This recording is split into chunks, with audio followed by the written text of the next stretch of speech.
So, following recent mass abductions in northern Nigeria, security concerns are continuing to rise, especially in the barren scrublands of the northwest, where the villages are hardly big enough to appear on the map. It is there that the most dangerous bandits and terrorists have made their home, and from where they carry out many of their audacious attacks. Like so many criminal groups across the world, they move under cover of darkness and disappear into the dangerous and inhospitable terrain. And this time they vanished along with hundreds of the lost children of St. Mary's Catholic School in Papiri, Niger State. The missing include 12 members of staff and dozens of nursery and primary school children. So many conflicting reports about what happened that night, even as news emerged that some of the kidnapped children had bravely escaped from the clutches of their captors. A search and rescue operation is ongoing for the remaining students and teachers. One imagines the hell they've been forced to stare into. But it wasn't just Niger State. Abductions have taken place across the north in just the past week, and schools in a number of northern states have been ordered to close. Meanwhile, after a week in captivity, 38 people abducted during a church service in Eruku in Kwara State were freed on Sunday. And in response to the escalating security crisis, President Tinubu has approved the recruitment of 30,000 additional police officers and ordered the redeployment of officers currently protecting VIPs to frontline duties. But against the unrelenting forces of terror that have shattered many communities, how much is this move likely to bolster Nigeria's defenses? How much hope can we embody in it? Well, let's get the perspective of the government, and for this I'm joined in the studio by the Special Advisor to the President on Information and Strategy, Bayo Onanuga. Thank you very much indeed for coming in. Thank you very much, and good evening. Good evening to you. Yeah. First of all, what can you tell us about how the 38 worshippers at that church in Eruku, Kwara State were rescued?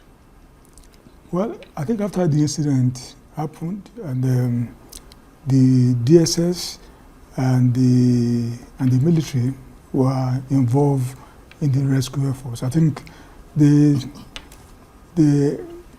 got in contact with the bandits to release those people unarmed. And I think finally on Sunday, they were able to get them out unarmed. So they basically know who they are? Well, and, because when you say rescue them, yeah, did they actually the physically people, go there and get them out? The security people, well, at the risk of revealing how they do their work, they do have a way of tracking these people. Right. So they know what's going on at any point in time. What sometimes restrains them from going after them is the risk of collateral damage. Of course. They go about abducting our people and they use them as shield so that they will not be attacked. So they don't just want to be attacking them, they need to be sure that they are not using our people as a kind of a shield. But if the government did not attack them in order to rescue these people, how did they get them released? Because, I mean, it seems almost... They got in contact with them? Yeah, but what I'm saying is that it seems almost perverse for the people to abduct people and then a few days later release them. They have a way of contacting them. You mean they paid them money? Not paying them. They know the risk. If they keep those people with them and they're saying release them, they know that the next thing will be for the government to embark on a kinetic action and attack their base. Yeah, but they killed people. But that's risky. That makes if them you attack their base, you can kill those. No, I understand that. Yeah. But I mean, what people are curious to know, because it is not the government who are directly under threat, it's the people. And the people have to know how you go about doing these things in order to shore up their own defense. I think that's left for the security people to discover. What I know is that they contacted them to release those and they just acquiesced, did they? Because they know the consequence of not acquiescing to government demand, that they should let those people go so that because they know that the consequence is that the government will come and pummel them. But does that mean that some kind of a deal was done then to say, because I mean those people killed people, so technically they are, I mean, they should be arrested, tried and prosecuted and face the full wrath of the law. The first thing that government has to do is to get those people freed. Right. And government has achieved its objective. As for the next level of action, it's left for the security people to take. I don't want to second guess them. They know what they have to do. They've taken the precaution to make sure that at least they retrieve those people from there. That's the first thing. So the next line of action is left with, I don't want to be talking about. And that is all issues. The people who were abducted? All of them. Right, all 38 of them. Right. Okay, let's move on from there. What do you know for certain about what happened at that Catholic boarding school in Niger State on Friday? And is there now certainty about the number of people who were kidnapped and the number who have escaped? Well, the 51 people or students who the Catholic bishop, the Khan chairman in Niger said had been, I use the word recovered. They were not captured by anybody. I learned when the bandits came in the night, the students were running helter-skelter, and some of them just merely ran back to their homes and to go to their parents. So when they first gave the figure of 200, they nearly said 215, later they said 315, and then later they now say, oh, they've seen 51. They said 50, but the figure we go is that they have 51 of them had been united with their parents, and so on. As for the movement, up to now, the authorities, they are in the dark as to how many people are really missing. The Niger State government or governor asked for the list of students that are missing. Up to now, I don't know what kind of game that the Khan bishop or the Khan chairman in Niger is playing. They are not collaborating with the government. I don't know why they are doing that. Well, that's inexcusable, isn't it? Yeah, I don't know why they are doing that. Even the security men, they don't know why they are doing that. Why they are not releasing the names. They want to know how many people are really missing. But as of now, nobody really knows, because the Khan bishop, I keep calling bishop, he was a bishop, but the Khan chairman in Niger actually told the principal of that school not to talk to the security people. So that is what is happening in Niger. In fact, today, if you read the paper, the governor was saying that nobody is sure what's really happened in that place. And that as of now, it's all speculation that students are missing. Because I said they are not releasing the figure. They are not releasing the names of the people, the students that are missing. Well, I think that might be taking it a stretch too far to suggest that there aren't any children missing. I mean, you said it's speculation. No. What I'm saying, I didn't say, I said the governor, I was quoting the governor saying that because the school, I said, is not collaborating. It's not helping the government. You said students are missing. Let's have their names. You have the register. Let us have their names. Let's know what we are looking for. But as of now, I said there's the Khan chairman of Niger is not helping government. He's not helping the security. Could that be because the government came out firing at them at the outset? Because, I mean, the government said they had told them to close the school, and they failed to do that. Most kidnappings that happen in our country, the DSS normally gets intelligence, and they warn that XYZ could happen. That's what happened in the case of Maga in Kebbi. They had intelligence that these people could hit the school. And in fairness to the governor of the state, he called a security meeting. And it was agreed that soldiers should deploy to that state, to the school. They went there, but mysteriously, as the governor also found out, at 4 a.m. on Monday, they left the school. And just some minutes after, the bandits stormed the school and took away the children.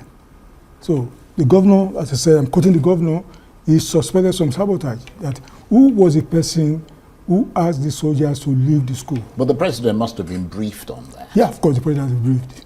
And I can assure you that even the military authorities are probing what really went wrong. And there will be consequences. They've already arrested all of them. Right. They've arrested all of them. They need to explain why did they leave the school Indeed. at that moment in time. And reporters who are there in Niger State adding to the point that you're making, say they've spoken to the parents of many of the children who've been abducted, and none of them have confirmed being reunited with their children, the ones who've supposedly escaped. So there seems to be a lot of confusion and uncertainty still. You see, the school and the Khan of Niger, they need to come clean about some of these things. The government wants to help, but you are trying to keep information away from government. What for? Yeah, but what is the agenda of Khan? In those circumstances, the government has a right to forcibly get that information out of them, doesn't it? No, what I learned was this. The governor of the state, the government, let me say the government of the state, when they had the intelligence that they were going to attack schools in the state, they told school proprietors to shut down schools. But this school, they don't shut down. And this didn't happen. According to what I learned from the security briefing that Mr. President had, the school was not saying they didn't send them a memo, a written memo that they shut down the school. What kind of thing is that?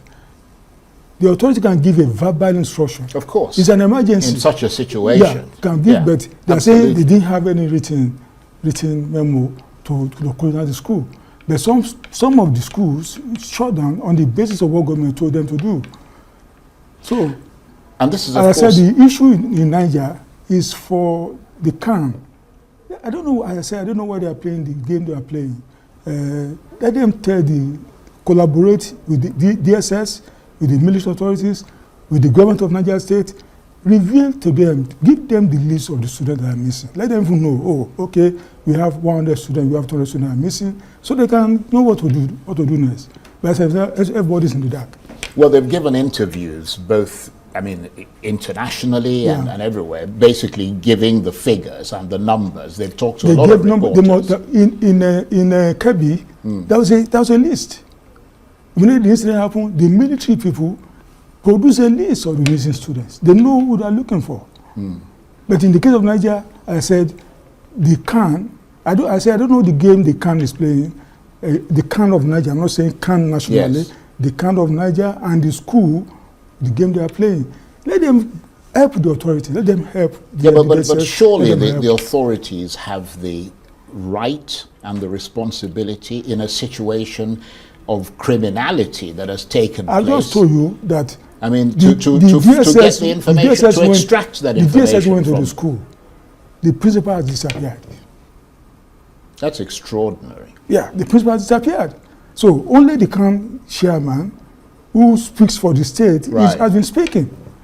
That is really quite bizarre. So it's, for the security, they find it very strange, really, that they are not cooperating.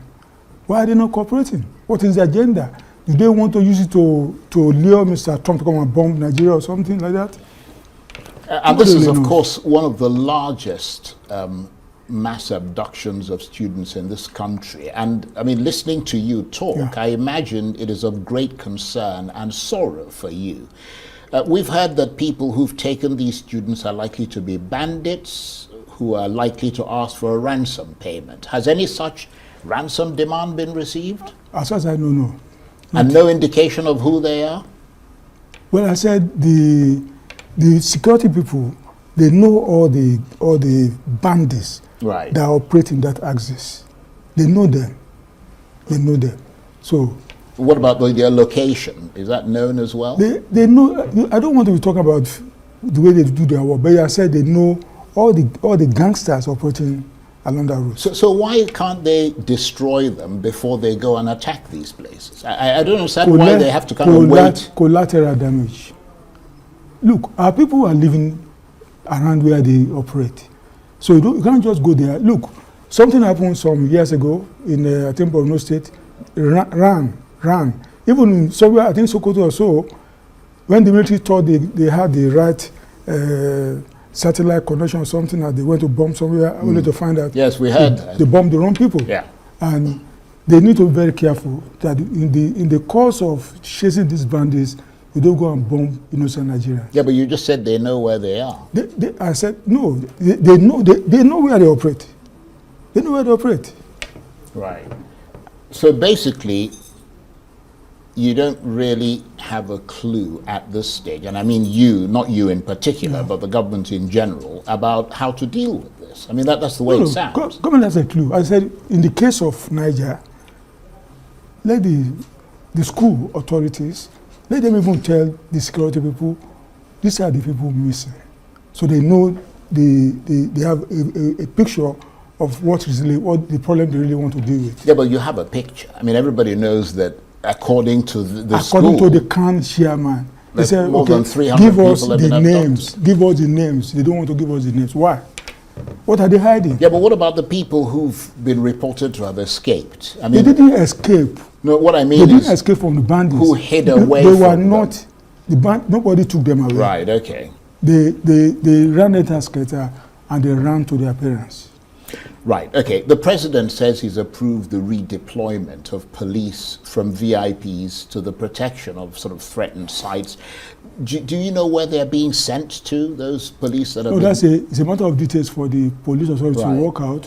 What the president was concerned with is basically that in many... In fact, let me give you an example. One day we traveled from Kano to Dutse.